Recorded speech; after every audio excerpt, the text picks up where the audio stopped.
मैं बेला सिंह के इस्तकबाल के लिए तैयार हो गया। नरेश शर्मा होटल के बाहर से निकलकर बहुत तेजी से गुलाबी साड़ी वाली लड़की के करीब पहुंचा। फिर वो दोनों तायुर ज़दा तपाक से यूं एक दूसरे से मिले जैसे उनकी वो मुलाकात काफी अरसे बाद और इत्तिफाकिन हुई। भरे भरे और गुदाज जिस्म वाली वो दराज कामत लड़की चौंक कर नरेश शर्मा की तरफ घूमी थी और इन दोनों ने बहुत गर्मजोशी से हाथ मिलाए थे। मैंने नरेश के जाते ही अंदाजा लगा लिया था कि वो लड़की बेला सिंह के सिवा कोई और नहीं हो सकती थी। नरेश ने उसे पिछले रोज मेरे पीछे लगाया था। बेला सिंह की वो शाम बिल्कुल बेनतीजा रही थी। इसके बारे में रीना अजीत राय ने मुझे पर वक्त होशियार कर दिया था। मैं दानिस्ता इस लड़की से दूर रहने की कोशिश कर रहा था। वो जाल नरेश का फैलाया हुआ था। वो खुद कोशिश करता रहा था कि मैं अपने कमरे से निकलूं ताकि बेला सिंह मुझे अपने हुस्न और अदाओं से मशहूर करके अपने कंजे आफियत में ले जा सके, जहां उसके लिए आफियत ही आफियत थी, मगर मेरे लिए संगीन तरीन खतरे के सिवा कुछ नहीं था। नरेश ने बराह रास्त होटल पहुंचकर यह वाजे कर दिया था कि उसके लिए मेरी और बेला सिंह की मुलाकात कितनी अहम थी।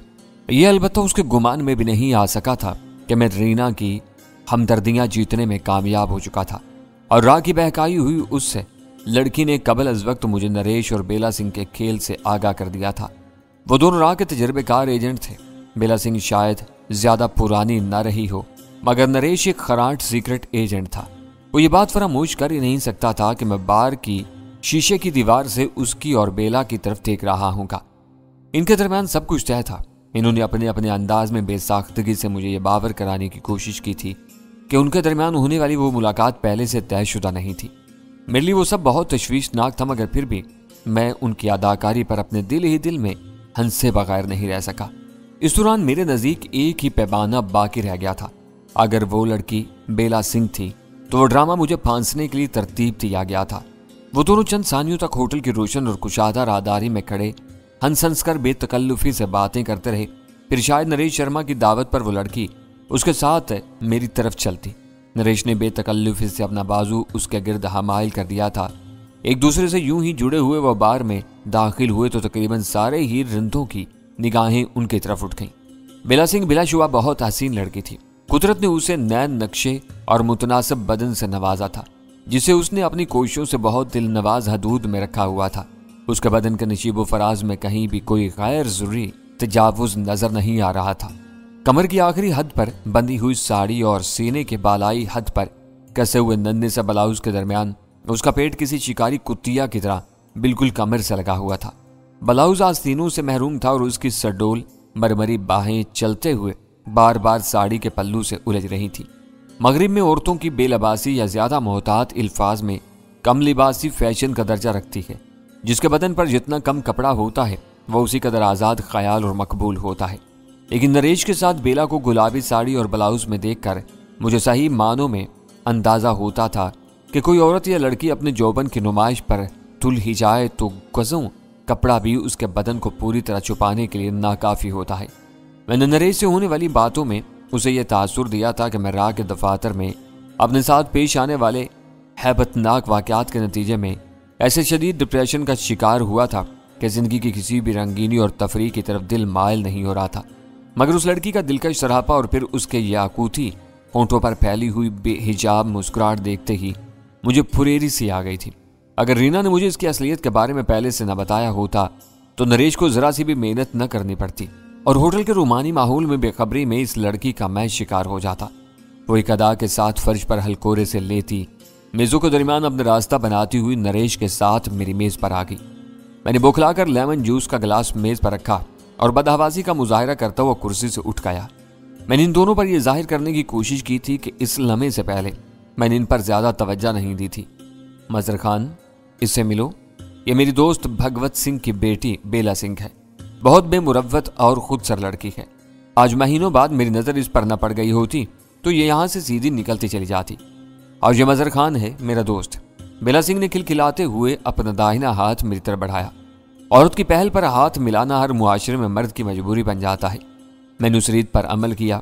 बेला सिंह ने मेरा हाथ बहुत मजबूती से अपनी गुदाज और हरारत आमेज हथेली में खींच लिया। नरेश अंकल जब मिलते हैं मुझे ऐसे ही कांटों पर घसीटते हैं। बेला सिंह हंसते हुए मेरे सामने अपनी सफाई पेश कर रही थी। इनका अपना यह हाल है कि कभी घर पर नहीं टिकते। जब फोन करती हूँ पता चलता है कि दफ्तर में है या किसी मीटिंग में गए हुए हैं। बेला सिंह ने मुसाफा खासा तवील कर दिया। आसपास के मेजों पर बैठे हुए मर्द हमें रश का मेज निगाहों से देख रहे थे। एक आध मर्द की आंखों से कीना भी झलक रहा था। जारे मिजाज रखने वाले बहुत से मर्द इसी फितरत का मालिक होते हैं।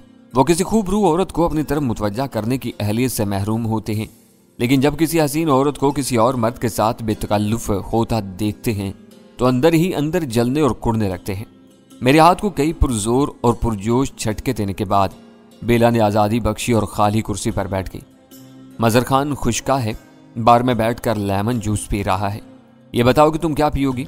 मुझे मुतासर करने के लिए नरेश शर्मा अपनी तीसरे दर्जे की मातहत के सामने बिछा जा रहा था। मैं इसकी चाल को समझ रहा था। इसका भी इसने बेला सिंह की शख्सियत को ज्यादा असर अंगेज बनाने के लिए अपने किसी नाम नेहाद दोस्त की बेटी बना दिया था। वो अपने रवैये से मुझे ये जताना चाह रहा था कि बेला कोई मामूली लड़की नहीं थी। मुझे ये देखकर खुशी हुई कि तुम अपने अंकल नरेश से खासी बेतकल्लुफ हो। मैंने चुपती हुई बात बहुत सादा और सपाट लहजा में कह डाली। ये बड़े शरीर अंकल हैं, बेला ने शौक और तीखी नजरों से नरेश की तरफ देखते हुए कहा। जब जी चाहता है अंकल बनकर बात बेबात पर अपना बड़ापन जताने लगते हैं और इनका अपना मूड हो तो दोस्त बन जाते हैं। इस बार बेला का जिंदगी से भरपूर लहजा कतरे थीमा था, एक डबल स्कॉच सोडे के साथ। नरेश ने बेला के जवाब का इंतजार किए बगैर वेटर को ऑर्डर दिया और उसके चले जाने के बाद बेला की तरफ मुतवज्जा होकर बोला, मुझे मालूम है कि कोई हल्का फुल्का ड्रिंक तुमको खुलने नहीं देगा। स्कॉच तुम्हें बहुत मरगूब है, तो मुझे न रोकते तो मैं अपने कमरे में जाकर मिनी बार से स्कॉच ही लेने का इरादा कर रही थी। देख लो, हमने तुम्हारे मन की बात पढ़ ली। ऐसे अंकल किसी किसी के नसीब में आते हैं। नरेश ने उसकी बात काट कर शोखी से कहा। बेला सिंह अपनी मुलायम और मरकूती कोहनियां मेज की सतह पर टिकाकर आगे झुकाई और तकरीबन सरगोशियाना आवाज में बोली, सच पूछो तो मुझे बार जैसी खुली जगहों पर बैठकर पीते हुए बेचैनी सी महसूस होती है। सारे मर्दों की नदीदी और भूखी आंखें तीरों की तरह अपने बदन में उतरती हुई लगती हैं। शराब में क्या बुराई है? मर्द पीते हैं, औरतें भी पीती हैं, मगर ये बात सबको बुरी लगती है कि कोई औरत इनके बजाय दूसरों के साथ शराब पिए। नरेश ने हल्का सा कहका लगाया और कहा, शराब की बुराई मजर खान से ना पूछना, अभी तकरीर शुरू कर देगा। मैं मजाक नहीं कर रही, परसों ही दिल्ली आई हूं और इसी होटल में ठहरी हुई हूं। मेरी मानो तो ऊपर मेरे कमरे में चलो, पीने पिलाने का मजा आ जाएगा। अपनों में बैठकर बेफिक्री से पीने का मजा कुछ और ही होता है। वो दोनों मेरी तवक्का से बहुत पहले नहायत होशियारी से गुफ्तगू को अपने मतलब के रुख पर ले आए थे। बेला सिंह की तजवीज़ पर नरेश की इस्तफसार तब निगाहें मेरे चेहरे पर मरकूज होगी। बेला सिंह की वो तजवीज़ मेरे हक में नहीं थी। मुझे मालूम था कि इसके कमरे में छुपे हुए कैमरे मेरी और उसकी खलवत का मुंतजिर होंगे। मेरे चेहरे पर तजब्जुब के आसार देखकर नरेश ने अपने रिस्ट वॉच पर निगाह डाली और चौंकने की अदाकारी करते हुए कहा, शहर में कल से भूचाल आया हुआ है। 9 बजे पुलिस कमिश्नर के दफ्तर में एक अहम इजलास है। मुझे हर हाल में वहां पहुंचना है।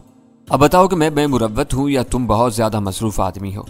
बेला सिंह ने उसकी बात काट कर सवाल किया। तुम बहुत चालाक हो गई हो, अपने मतलब की बात फौरन पकड़ लेती हो। नरेश हंस कर बोला, मैं तुम्हें अकेला छोड़कर नहीं जा रहा। मजर ये शाम तुम्हारे साथ गुजारेगा। ये बहुत दिल फेंक और खुशबाश आदमी है। तुम उसके साथ हर वो सलूक कर सकती हो जो मेरे साथ करती रही हो। ये थोड़े से डिप्रेशन का भी शिकार है। तुम्हारी रफाकत में थोड़ा सा वक्त गुजार कर इसे भी सुकून मिलेगा। इन दोनों ने इतनी खूबसूरती और चालाकी से मुझे अपने दाम में घेरा था कि मेरे लिए निकलने की कोई राह बाकी नहीं रही थी। नरेश की जो मानी बातों में बहुत से मफहूम पनाह थे, मगर जाहिर कुछ भी नहीं था। मैं बेला सिंह का साथ देने से इनकार करता तो वो दोनों मेरे पीछे पड़ जाते कि मैं इन्हें जरा सा वक्त देने से कतरा रहा था। खुद को इनके चुंगल में बेबस पाकर मेरे जहन पर झुल्लाट तारी होने लगी। इसी झुल्लाट में अचानक मुझे याद आया कि नरेश ने मुझे अपने कमरे से होटल की निचली मंजिल तक बुलाने के लिए किसी बहुत जरूरी गुफ्तगू का बहाना किया था। मैंने कदर तेजी से कहा, तुम ये भूल रहे हो कि हम दोनों कुछ जरूरी बातों के लिए। मजर खान, बातों का क्या है? बातें तो जिंदगी भर होती रहेंगी। बेला जैसी लड़की रोज रोज नहीं मिलेगी। नरेश ने बाजारी अंदाज में अपनी बाईं आंख दबाकर कहा, बातें हम कल या परसों भी कर लेंगे। तुम बेला सिंह की महक से महरूम रह गए तो उम्र भर पछताते रहोगे। या आज रात यहाँ है, कल पता नहीं कहाँ होगी। अंकल, बेला ने इटलाकर नाराजी से कहा, मैं जंगल में लगी हुई कोई बेबसात कली नहीं हूं जिसका रस सर आवारा भंवरा चूसता है और उड़ जाता है। मेरी तुमसे दोस्ती है, तुम चलते हो तो ठीक है, वरना मैं चलती हूँ। तुम्हारे ये कनूती दोस्त तो मुझे भी आजुर्दा कर देगा। इसी वक्त वेटर डबल स्कॉच ले आया। नरेश ने एहतमाम से उसमें सोडा मिलाया। बेला सिंह ने अपने सर को खफीफ सी जुम्बिश देकर गिलास उठा लिया। वो जाम बेला सिंह के नाम तजवीज हुआ। तीनों ने अपने लब तर किए और गिलास दोबारा मेज पर रख दिए। नरेश जिन पी रहा था, सिंह के लिए अस्काच आई थी और मेरे लबों पर लेमन जूस है खुश जायका था। ये कनूती नहीं, बहुत जिंदा दिल आदमी है। मुझे मालूम है कि दिल्ली में तुम्हारे ज्यादा दोस्त नहीं है। अजनबियों से तुम दूर भागती हो। अगर मुझे मीटिंग में ना जाना होता तो मैं जरूर तुम दोनों का साथ देता। मुझे यकीन है कि मेरे जाने के बाद मजहर तुम्हें कोई कमी महसूस नहीं होने देगा। समझ लो। बेला ने अपने गिलास से दूसरा घूंट लेकर सर हिलाते हुए कहा, मैं परसों आई थी। आज दिल्ली में मेरी तीसरी और आखिरी रात है। सुबह 10 बजे मैं मुंबई चली जाऊंगी। पता नहीं फिर कब आना हो। बेला सिंह नरेश से मुखातिब थी, मगर उसकी बातों से जाहिर हो रहा था कि वो मुझे अपना साथ देने पर उकसा रही थी। वो दोनों राह के पुख्ता कार एजेंट थे जो कुछ सोच कर आए थे, उस पर अमल पैरा होने के गुर भी जानते थे। मैं तुमसे मिलने के लिए मुंबई आ जाऊंगा, लेकिन आज शाम तुम्हें और मजहर को एक दूसरे की जरूरत है। दिल्ली में तुम दोनों परदेसी हो, इसलिए तुम्हें खुद एक दूसरे की मेजबानी का बोझ उठाना पड़ेगा। बोलते बोलते वो रुक कर धीरे से हंसा, जैसे दिल ही दिल में कुछ सोच कर माजूस हो रहा हो। फिर अपनी बात जारी रखते हुए कहने लगा, कबाब में हड्डी का वजूद कोई पसंद नहीं करता। पता नहीं मेरी तजवीज़ कबूल करने में तुम्हें क्या तजब्जब है। मुझे कोई तजब्जब नहीं रहा, बेला सिंह ने खुशदिली से कहा। मेरे दिमाग में एक बात आई थी, वो मैंने क्या डाली। तुमने मुझे समझाया और मैं समझ गई, लेकिन तुम्हारे दोस्त के चेहरे पर अभी तक तशवीश की परछाइयां नाच रही हैं। आप बिला वजह कमजोरी दिखा रहे हैं। मेरे ज़हन में गजाला के अल्फाज गूंजे कि अगर आपको अपने ऊपर एतमाद है तो आपको नरेश से खैर सगाली के इजहार के तौर पर बेला सिंह से मिल लेना चाहिए। इन फिक्रों में एक अजीब सा एतमाद रचा हुआ था। रीना अजीत राय ने मेरी बेखबरी में एक अनोखा सवांग रचाकर मुझे अपने दाम में उलझाया था और मैं कुछ सोचे समझे बगैर उसकी साजिश का शिकार हो गया था। लेकिन इस बार उसी रीना ने मुझ पर मेहरबान होकर मुझे बेला सिंह की तरफ से खबरदार कर दिया था। इस अमर में कोई शुबा नहीं था कि बेला सिंह गैर मामूली हद तक हसीन और पुरकशिश थी, लेकिन वो कोई शेरनी नहीं थी जो तन्हाई में मौका पाकर मुझे फाड़ खाती। मैं अपनी कुव्वत इरादी से काम लेकर उसके हर हरबे को नाकाम बना सकता था। वो ख्यालात बहुत तेजी से मेरे जहन में आकर गुजर गए और मैंने बेला सिंह की गहरी आंखों में बराह रास्त झांकते हुए कहा, मेरी तशवीश मेरे अपने मसाइल के बारे में है। मैं नरेश की गैर मौजूदगी में तुम्हारी मेजबानी करते हुए खुशी महसूस करूंगा। इस वक्त शायद मेरे चेहरे के तासुरात ने भी मेरे सोचे समझे अल्फाज का साथ दिया था। बेला सिंह के होंठों पर हल्की सी पुरगुरूर और फातियाना मुस्कुराहट फैल गई और उसने अपना गिलास उठाकर लबों से लगा लिया। आदमी को जिंदगी बस एक बार मिलती है, नरेश खुश दिली से कह रहा था। मैं आवागोन के चक्कर में जरा भी यकीन नहीं रखता। सच पूछो तो मैं बारहा सोचता रहा हूं कि मैं पिछले जन्म में क्या था और कौन से ऐसे अच्छे काम किए थे जिनके सिले में आज मुझे एक इंसान की आत्मा और इसी का शरीर मिला हुआ है, पर कुछ याद नहीं आता। अगर ऐसा कुछ होता भी है तो हर जन्म के अपने अपने दुख सुख होते हैं जिनका आपस में कोई नाता नहीं होता। जो ऐश कर सकते हो वो कर डालो। जिंदगी से खुशियां इस तरह निचोड़ लो जैसे गन्ना पेलने की मशीन गन्ने से रस निचोड़ती है। तुम दोनों का मिल बैठना मेरे लिए खुशी का बायस होगा। इस वक्त तक नरेश ने ढके छुपे लफ्जों में मुझे बहुत कुछ समझाने की कोशिश की थी। जो कुछ वो चाहता था खुलकर कहने के काबिल नहीं था। उसकी कोशिशें मेरे लिए हैरतनाक थीं। वो अपने दफ्तर की आग में मेरी और रीना की फिल्म गवाह बैठा था और उसका मुतबादल हासिल करने के लिए मुस्तरिब था। उसके तौर तरीके देखते हुए मेरे जहन में यह अंदेशा पैदा हुआ कि कहीं वो चलते चलते मेरे कान में वो गंदी बातें ना कह डाले जो वो बेला सिंह के सामने बहरहाल मुझसे नहीं कह सकता था। इस सैफरी की मुलाकात को मुख्तसर करने के लिए मैंने एक लंबा घूंट लेकर लेमन जूस का गिलास खाली कर डाला। इन दोनों की मुश्तरका कोशिश थी कि मुझे जल्द अज जल्द इस शिकारगाह की तरफ हाँक सकें जहाँ खुफिया कैमरे मेरे मुंतजिर थे। मेरी तकलीद में इन दोनों ने भी अपने गिलास तेजी से खाली कर दिए। बेला सिंह बाद में आई थी। डबल स्कॉच मेदे में उतरते ही उसकी आंखों में खुमार के गहरे डोरे उभर आए। उसे अपना बैग खत्म करने में जो जरा सी देर हुई वो नरेश के काम आई। उसने बची हुई जिन गिलास में निकाल कर एक घूंट में खत्म कर दी। वो 5 स्टार होटल का बार था जहाँ तजर्बेकार वेटर साकी गिरी पर मामूर थे। हम तीनों के करीने से हमारे वेटर ने इख्तिताम का अंदाजा लगा लिया और चमकती हुई छोटी सी नुकरई थाली में रखे हुए चर्मी फोल्डर में बिल ले आया। नरेश शर्मा राह का शहजादा था। मुझे फांसना उसके फराइज मनसबी में दाखिल था। इस एतबार से वो इस वक्त कार सरकार पर था और अखराजात भी सरकार ही के सर जाने थे। उसने बिल देखने की जहमत किए बगैर 100 रुपए के 3 नोट नुकरी थाली पर रख दिए। बेला ने अपना बैग छाने से लटका लिया था और कुर्सी छोड़ दी थी। 8:30 बज चुके हैं। बाहर से निकल आने के बाद नरेश ने रुक कर कहा, ट्रैफिक साफ मिल गया तो मैं मीटिंग में बर वक्त पहुंच जाऊंगा, वरना देर जरूर होगी।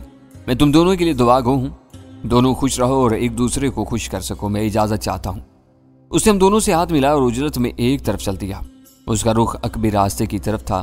बेला सिंह मुझे अपने साथ आने का इशारा करके लिफ्ट की तरफ बोली। बीच का आदमी जा चुका था। इस वक्त शिकार और शिकारी बराह रास्त एक दूसरे के मुकाबले आ चुके थे। मैंने बेला सिंह की पेशवाई पर पहली चोट करने का मौका जाया नहीं किया और बरजस्ता कहा, मैं भी इसी होटल में मुकीम हूँ। मुझे मालूम है कि ऊपर जाने के रास्ते किधर वाक़े हैं। आम परिचेरा लड़कियों की तरह उसकी भी अकल मोटी थी, या फिर वो दानिस्ता मेरे तंज को पी गई और धीमे से बोली, यह और अच्छी बात है, हम दोनों ज्यादा देर तक एक दूसरे का साथ दे सकेंगे। तुम नरेश को अंकल कहती हो, लेकिन उसके साथ तुम्हारे ताल्लुकात में बहुत ज्यादा बेतकल्फी बल्कि बेहिजाबी है। हमारे मशरकी माहौल में यह बात बहुत अजीब लगती है। मैंने उसके तमतमाए हुए चेहरे पर एक नजर डालकर हल्के से तंज का दूसरा निश्तर चलाया। नरेश को तुम पर जरूरत से ज्यादा भरोसा है, उसने बेतकल्लुफी की इब्तदा की। मुझे भी खुलना पड़ा। तुम्हारी जगह कोई और होता तो हम दोनों की बातों का अंदाज कुछ और होता। नरेश से मेरी गहरी दोस्ती है, हम एक दूसरे को अच्छी तरह समझते हैं। उसे अंकल कहना मेरी मजबूरी है, क्योंकि वो मेरे डैडी का दोस्त है। मेरे और उसके मरासम बाद में इस्तवार हुए। नशे का हल्का सा सुरूर आ जाने के बावजूद वो अपनी कहानी पर जमी हुई थी। मेरे दिल में आया कि उससे क्लासिकल डांस अकेडमी और रीना अजीत राय के बारे में सवाल करके उसे हैरान कर दूं, लेकिन ऐसा करना मेरी अपनी सलामती के मुनाफी होता। वो मुझसे दोहरा खेल खेल रही थी। मेरे लिए यही मुनासिब था कि मैं अनजान बनकर उसके जाने बूझे हरबों से अपना बचाव करता रहूं।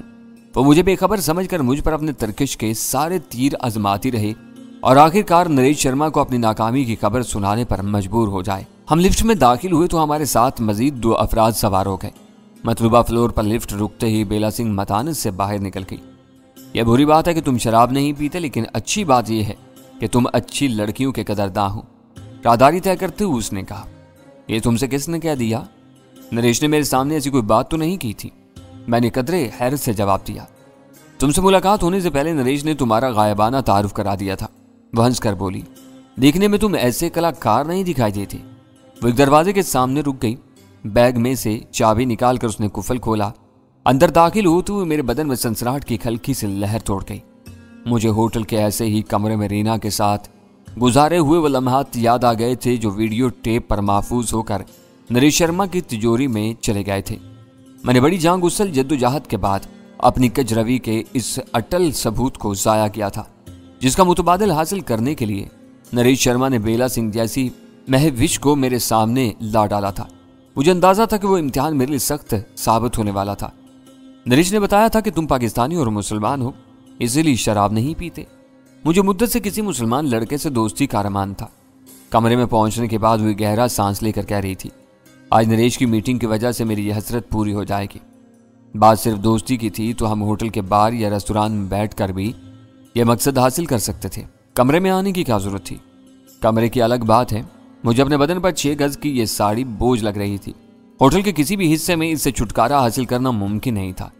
उसने गदा से मुस्कुराते हुए कहा और हाथों की जरा सी जुम्बिश से गुलाबी रंग की वो खूबसूरत साड़ी अपने बदन से अलग करके मसहरी पर उछालती। मैंने जेरे लब लाहौल पड़ी। बेला सिंह वाकई बहुत बेहिजाब लड़की थी।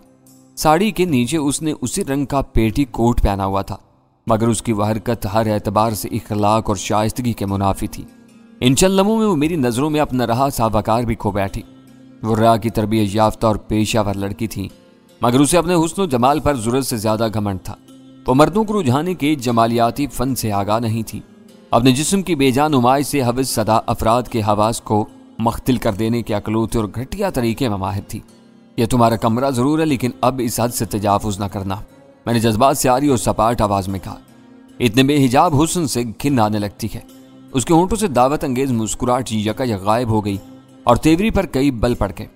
तुम क्या कह रहे हो? तुमने मुझे सदमा पहुंचाया है बेला, मैंने फौरी तौर पर संभाला लेकर कहा। मैं तुमसे बहुत ज्यादा पुरवकार रवैये की तवक्का कर रहा था। मैंने क्या किया है? उसने खिसियाए हुए अंदाज में कहा। साड़ी से मुझे उलझन हो रही थी, वो मैंने उतार दी। मेरा बदन अब भी पहले की तरह कपड़ों में छुपा हुआ है। तुम बिला वजह मुझे जलील करने की कोशिश कर रहे हो। तुमको मालूम है कि मैंने खांसी स्काच भी हुई है। उसकी बोधी दलील अहमकाना थी। उसने अपना डबल पैग तेजी से जरूर खत्म किया था, मगर उसका नशा गहरा नहीं हो सकता था। किसी आदि शराबी के लिए वो मिकदार ऊंट के मुंह में जीरे से ज्यादा नहीं थी, मगर मैं उसे वो बातें बता नहीं सकता था क्योंकि उसे मेरे माजी का इल्म नहीं था। इन दिनों में मजर खान बना हुआ था जो शराब को हाथ तक नहीं लगाता था। ऐसे शख्स को शराब नोशी पर कोई हतमी राय देने का हक नहीं था। अच्छा हुआ कि तुमने ये बात बता दी, मैंने उसके उज़र का फायदा उठाते हुए कहा। एक पैग से इतना नशा हो गया है तो अब और न पी लेना। तुमने कमरे से बाहर निकलकर गुल गुपाड़ा मचाना शुरू कर दिया तो मेरे लिए तुम्हें संभालना मुश्किल हो जाएगा। उसका मुंह बन गया और वो तेजी से बोली, तुम इतने सीधे नहीं हो जितने सूरज से नजर आते हो। कुछ शराब नहीं पीते तो मुझे भी मना कर रहे हो। मैं दिल खोल कर पीने के लिए ही तो कमरे में आई थी। ये मत भूलो कि मैं तुम्हारी तरह मुसलमान नहीं हूं। मैं इसे बरहम किए बगैर अपना दामन बचाना चाह रहा था। मैंने खुश दिली से जवाब दिया, तुम मुसलमान नहीं हो लेकिन मुसलमान से दोस्ती की शौकीन हो।